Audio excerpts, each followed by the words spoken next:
Well, that EF3 tornado tore through Menasha's Calder Stadium as well, ripped up the bleachers, the goalposts, along with portions of the stadium fencing.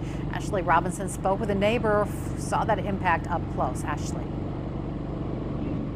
The storm damage here in Menasha is pretty much everywhere you look, and Calder Stadium was no exception.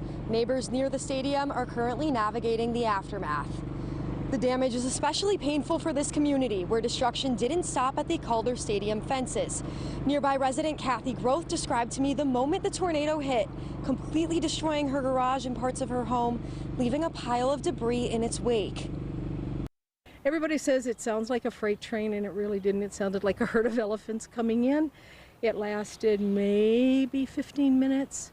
We had some rain, came outside and saw all of this. Stories like that are playing out all across Menasha as residents begin the long road to recovery. The community here says they're taking it one day at a time. Reporting live in Menasha, Ashley Robinson, Action 2 News.